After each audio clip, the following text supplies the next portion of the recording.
What is an accent? And do you have an accent?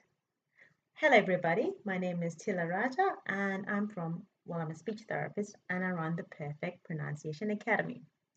Now, coming back to our question, what is an accent? From past experience, researchers showed that when people hear the word accent, it's one of those words that increases your BP. It just doesn't give you a very nice, comfortable kind of feeling.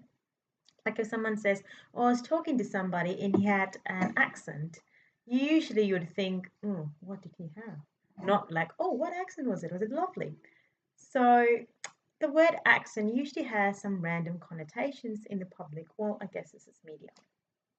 Well, what does an accent mean to you? It actually means pronunciation. And, no matter where you're from, whichever language you speak, how many different versions of English you speak, you have to have an accent. Just like how the Queen has got the Queen's English, you have your accent, and I have my own accent. So you can't speak a language without any accent being involved. Of course, I'm just going to be talking about English as well. In English, there's so many variations of accent. In a country, there's about three different accents that you can have. One could be the broad, really quite general. It's a bit of a harder to understand accent. The most of the middle class people would be using the general accent, and usually the prestige or the upper class would be using a bit more of a posher version of that country's accent. So no matter where you're from, you probably have about three different accents in your own country itself. Now, traditionally, elocution training or pronunciation training used to pretty much work on received pronunciation.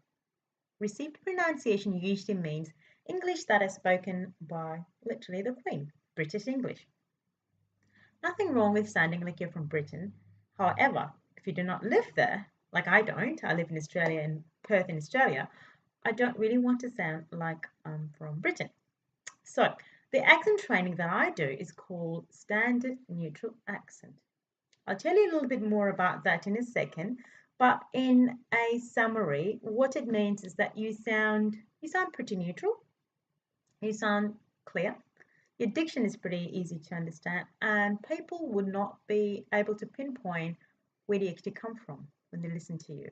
So it's easily understood across all English speaking countries.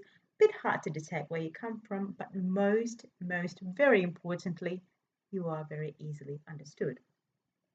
So that's the kind of accent training that I do, standard neutral accent. Now, of course, no one actually speaks the SNE in its best form, but it's a starting ground. Interesting fact for you, every accent has a holding posture. Now, when I say holding posture, it just means how you hold your mouth, how you hold your jaw, your lip, and your tongue. Three things that we use, especially when you're working on someone's elocution. There are four different types of holding postures for, I guess, four different accents, general accents. Number one is the forward accent. The forward accent, the tongue is pretty high and very forward in your mouth, and your lips are pretty rounded. Now, I can't imitate that accent, but a lot of French people sound like that. They have a very forward holding posture, and hence they sound the French accent, because most of their sounds are very forward and frontal. Number two is the sideways accent. I can do a little bit of that, I think. Well, that is when your jaw is pretty low and your tongue is pretty high. But your tongue is spread across your mouth. So it's kind of flat and it's kind of like this, like how you see my mouth has gone really broad. Lots of Australians have that, and lots of Americans have that for an holding posture. So there's two that I've said, forwards posture, more French-like, sideways posture, more American-like, more Australian-like. I probably am not doing a great job at the accent, so please bear with me. The third is the central accent. Central meaning the jaw doesn't move very much. It's fairly neutral. Your tongue is fairly neutral and your lips are fairly neutral. So you're not moving lots of your facial structures when you're speaking. Regions that have this accent would be usually people who speak Mandarin and people who speak Russian. Again, bear with me because I cannot make that accent. I'm not an accent pro. I just help people reduce their accent. The fourth accent holding posture is the up and down posture.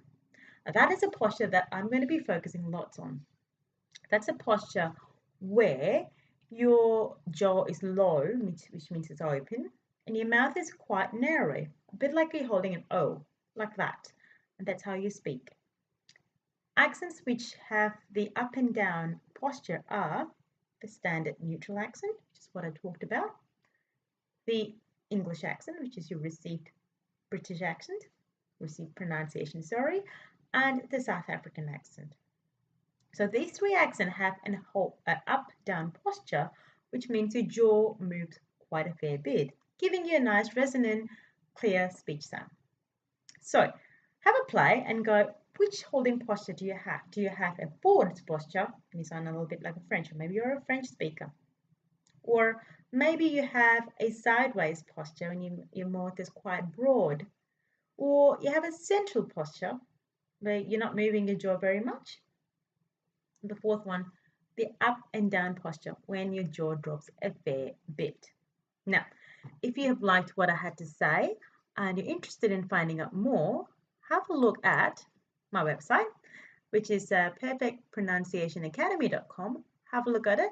And there's a free ebook there for you to sign up to if you'd like, and you'll receive lots of tips from me about the standard neutral accent. Apologize for the video for being too long, but you'll have lots of short little snippets in the future. Until then, this is Tila Raja signing off. See you later.